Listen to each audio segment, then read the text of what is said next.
do this thing. You guys ready to do this thing? Let's do this thing. You know, after all of that yelling, you know, playing a game, I'm just like, goodness gracious, I am thirsty. And so I had to pull up my hydro flask. It's Visco Girl. Is Visco Guy a thing? Did I just make it a thing? I think I just made it a thing. So I was just inspired by you Visco girls, and so I just wanted to get my own. And so I got a gallon. So, just kidding. Jokes. That's just fun, right? It's a little bit of a dad joke, right? I'm okay with it, which is great, because I'm a dad now. It's crazy. So, for the last 3 weeks, we have been talking about what? Luke 9. We have been in Luke 9 for a little while. What have we been talking about on Wednesday nights? Who am I? Who am I? Identity. Who in the world am I? Who are we? Who is our creator? And how is the best way, what's the best way for us to get to know him and to get to know ourselves? Do you guys need help? I'm just kidding. Today we're going to wrap up our series with a conversation that I believe may be the most important and the most practical of all four. Before we get into the question of who am I, I've got a question, okay? What is this? iPhone. It's an iPhone, right? Okay, what does an iPhone do? What does my iPhone do for me? It does Snapchat, it does what else? Communicates, what else? Calls, FaceTimes, Mario Kart, Visco, what? Fortnite, Minecraft, email, PUBG, text messages, what else? Yeah, it does all sorts of neat things. YouTube, I didn't hear a single YouTube. I like YouTube. Instagram, I can find information really, really fast. I can find like random, out of the blue pictures in like half of a millisecond in my own camera roll, like we just did, right? It's pretty incredible, right? iPhones are pretty incredible. All the other ones, they're incredible too, I guess. But phones, the smartphone, the idea, the thing that we have, it's pretty incredible, right? I love some of the things that I can do with my phone. Like I can deposit my checks without even going to the bank, right? That's awesome. That saves me so much time. Thank you, US Bank app. It's sponsored by US Bank. No, I'm just kidding. I love how I can control Spotify play like on a different device through my phone, right? I don't know if you've ever seen me do that, but like I can like start playing Spotify from down here and like pause it and see if it works. Nope. There we go. Here. We got it. There it is. Nope, it's not doing it. I bet the sound booth, I bet they paused it. I bet they muted it. They did it. It's their fault. No, I'm just kidding. But Spotify's amazing. I can do that. Or how I can request another person who is miles away in a car, and they can come and find me, and they can pick me up and take me where I want to go without us even talking. You know what's that one? Uber, right? Or Lyft. But thanks, Uber. Or I love how I can literally go anywhere in the world thanks to Google Maps, not Apple Maps, just to be clear. It's Google Maps, okay? You don't use Apple Maps unless you want to get lost or like drive into a lake like Michael Scott, right? You don't do Apple Maps, okay? You do Google Maps. It is a pretty fantastic tool. One time, speaking of iPhones, speaking of smartphones, one time when Megan and I were living in Chicago, her family came up to visit around Christmas time, and I bet it had to be around 0 degrees. It was so cold. We wanted to go downtown to see all the lights because we're crazy, and the ice skating, and we wanted to see all that good stuff. And so we had a great time together. We got hot chocolate to stay warm. Of course, we were all bundled up, but our phones, anytime that we pulled them out, they were losing batteries so fast. Have you ever experienced that? Oh, yeah. Where you're using your phone when it's really, really cold, and it dies so fast. Okay, so we were pulling out our phones, and every time we'd look, it was like another 5%. They were down, and they were working so hard to stay alive. They were this little ice blocks that when you took off your gloves to use them, it hurt. Okay, and so towards the end of our time downtown, there were 6 of us, and I think we only had 2 phones that weren't dead. Everyone's phones had died at that point, and both of the phones that were alive were at like 10%. Okay, and so we were kind of scared, right? Mine was still alive, and I think Megan's dad's was still alive. They had never been to Chicago, and so they were nervous to get into an Uber, but we sent them off without a cell phone in an Uber that was taking them hopefully to the right place at 10 o'clock at night that they had never been, in a city they had never been to. And so overall, it was a pretty funny situation. At the end, in the moment, we were actually kind of nervous because it was like, man, what if they don't get to the right spot? Because I think we were like doing Uber. It might have been even, was it one phone and we did Uber and Lyft on the same phone and sent both trips off or something like that.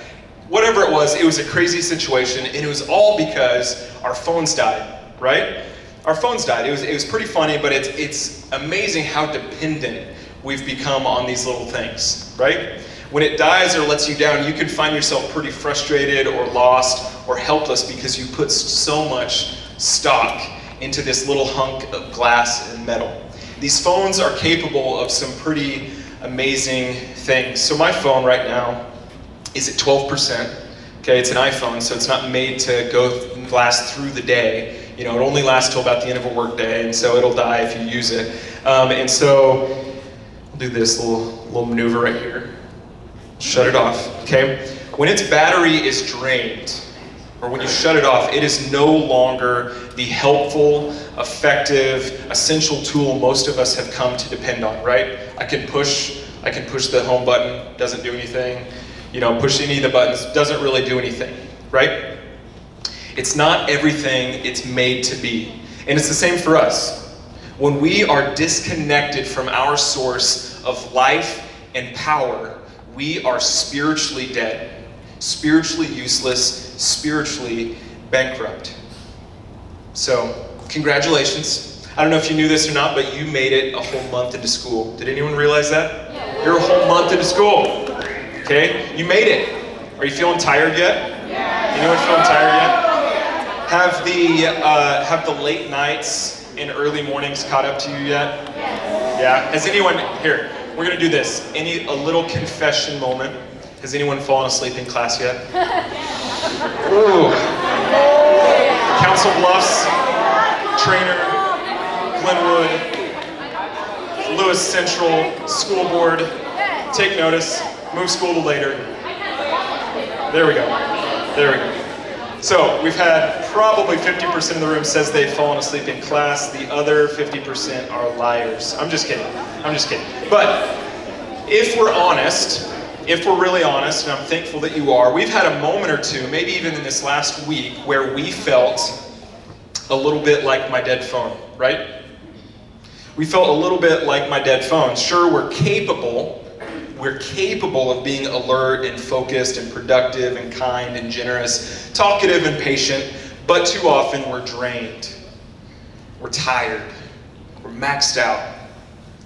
We've got all of our apps open all at the same time.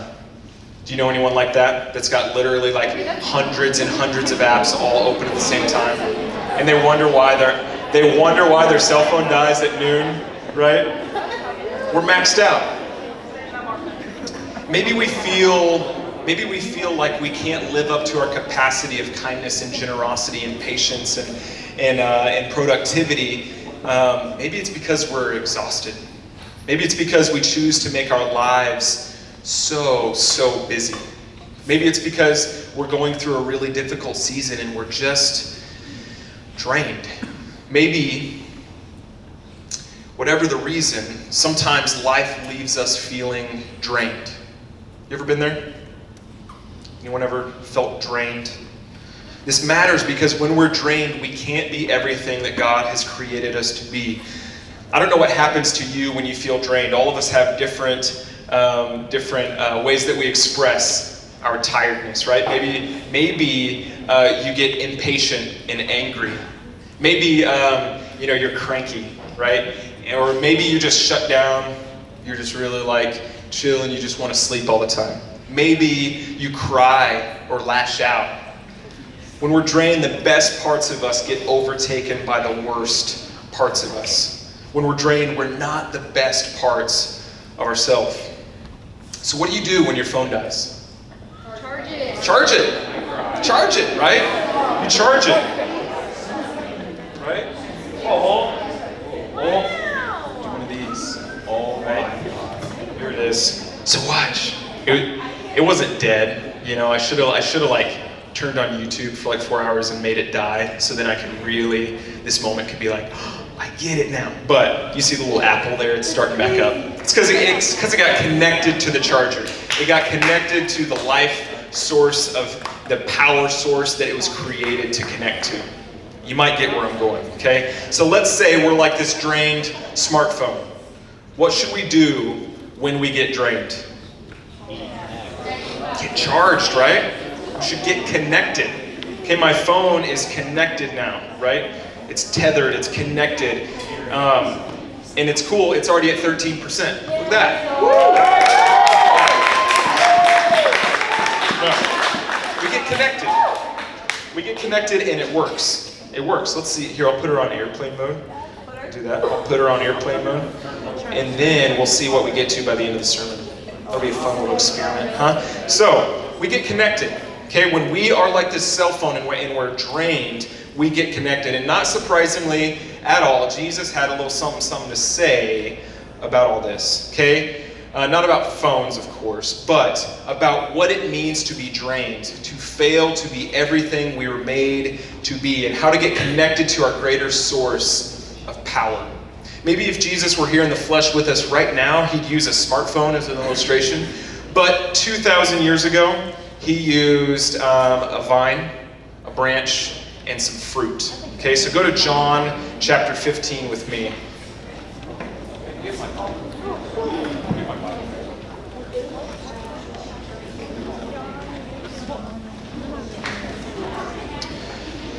John chapter 15.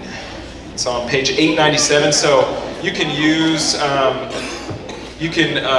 the one next to you, or cuddle up with your little friend there and use one of theirs. John 15 on page 897. We're going to read verse 4 all the way down to verse 17. Verse 4 says this. It's a little tiny number 4. And it says this: "Remain in me, and I will remain in you. For a branch cannot produce fruit if it is severed from the vine, if it's cut from the vine. And you cannot be fruitful unless you remain in me. Yes, I am the vine, you are the branches. Those who remain in me and I in them will produce much fruit. For apart from me, you can do nothing. Anyone who does not remain in me is thrown away like a useless branch and withers. Such branches are gathered into a pile to be burned. But if you remain in me and my words remain in you, you may ask for anything you want, and it will be granted. When you produce much fruit, you are my true disciples. This brings great glory to my Father. I have loved you even as the Father has loved me. Remain in my love." That's good. Remain in my love. When you obey my commandments, you remain in my love, just as I obey my Father's commandments and remain in his love. I have told you these things so that you will be filled with my joy. Let me repeat that. Students, he just said when you obey, it's for a reason. Okay, I have told you these things so that you will be filled with my joy. That's what he longs for your life. He doesn't want to take from you.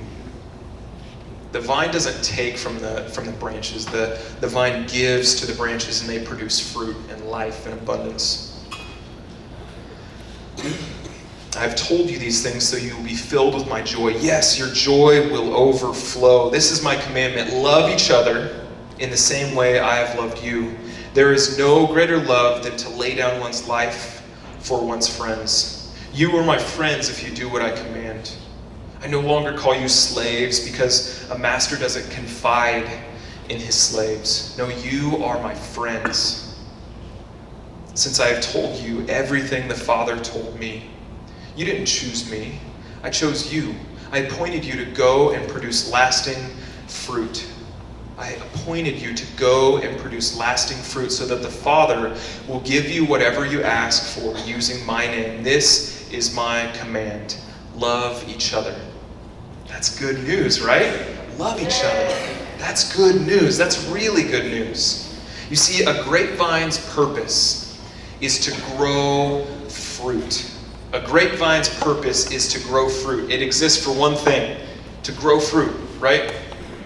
I don't know if grapevines make flowers, but I doubt they do. I doubt they make very good flowers because they make really good fruit. They make really good grapes, and all their focus is put into making good grapes. Okay?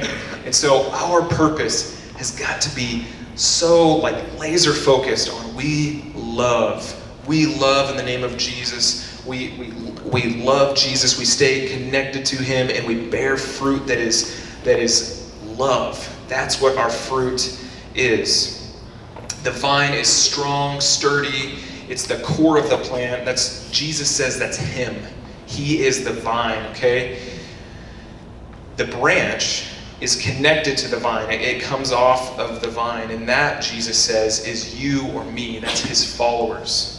And the fruit that grows on the branch, according to Scripture, is the results of God's work in our lives. And that fruit is connected with our identities. Okay? God bears fruit through who you are, not just what you do, but who you are. When you think about your identity, when you try to answer the question, who am I?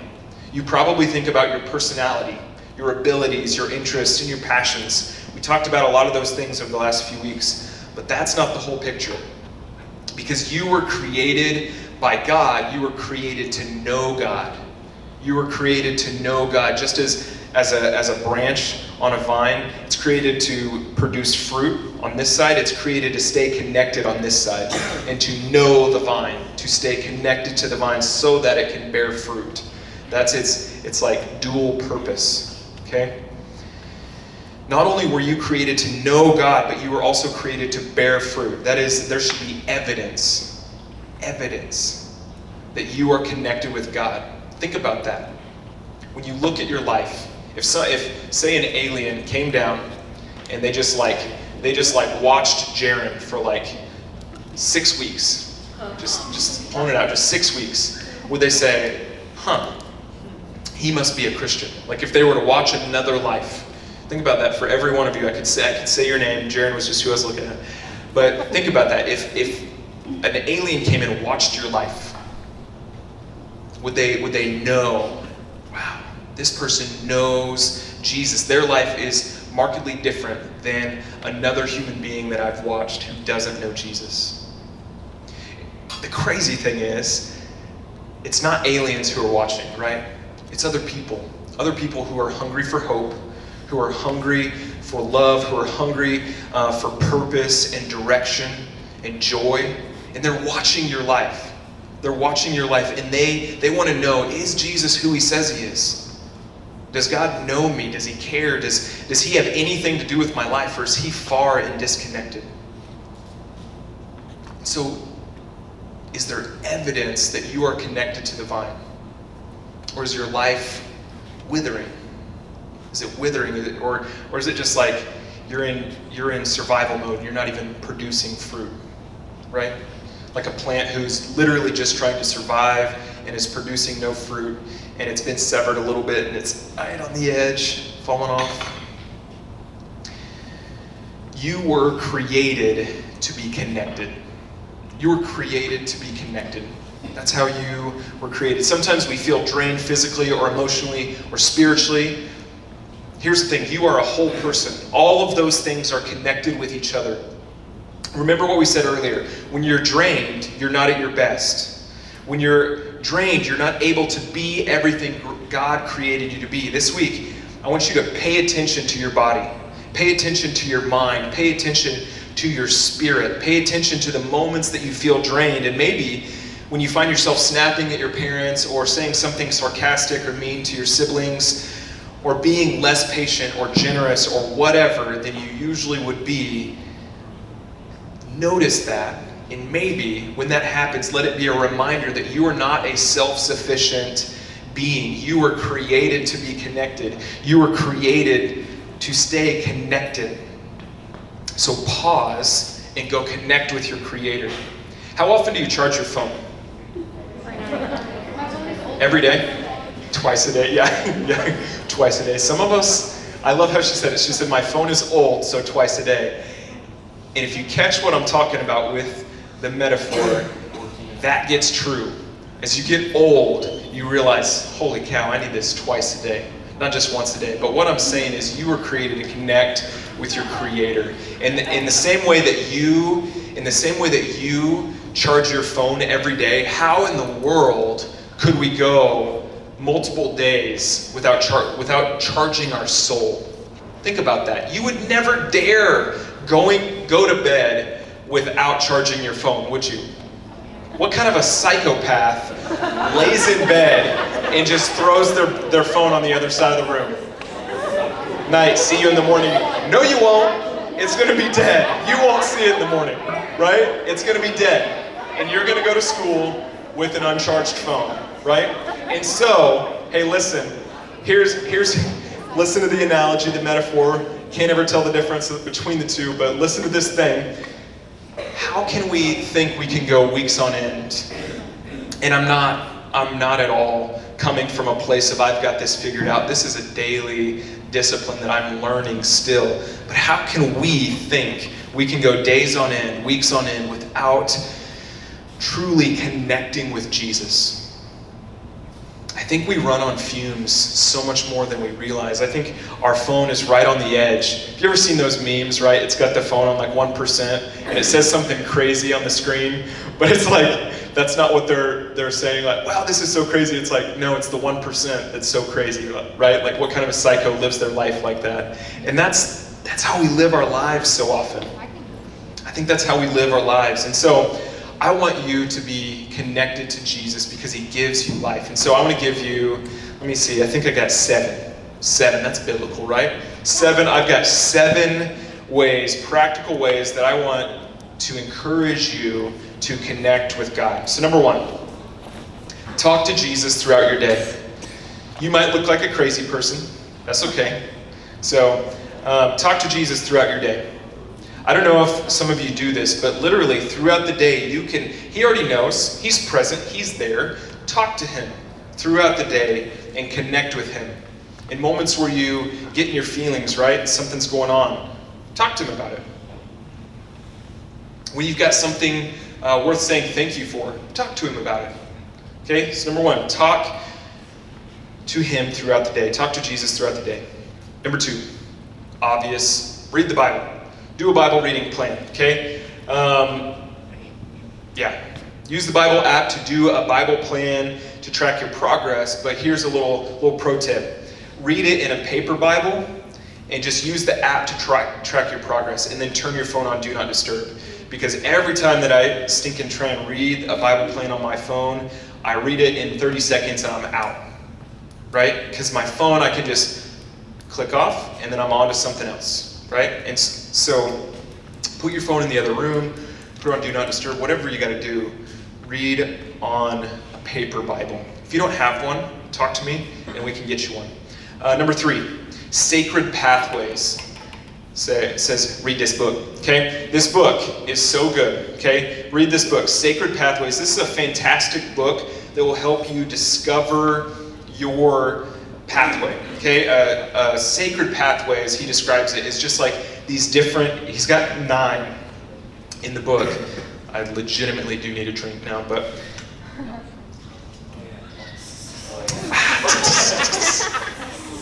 he's got 9 in the book, okay? And it's stuff like naturalist, someone who connects with God in nature, contemplative, someone who connects with God through thinking and being quiet, still, and pondering life. All kind of like, what else? You who have read the book. There's the enthusiast, someone who just needs a raucous, going nuts worship set and just needs to like get it out, right? Just needs to enthuse. And so there's all of these different pathways, okay? And some of you, it doesn't work for you to just chill silently for 4 hours, reading your Bible, being quiet, doing, the lettering doodles of like, that you're gonna post on Instagram and, your little calligraphy, all that stuff. That doesn't work for you. And that's okay. Some of you it does. That's fantastic.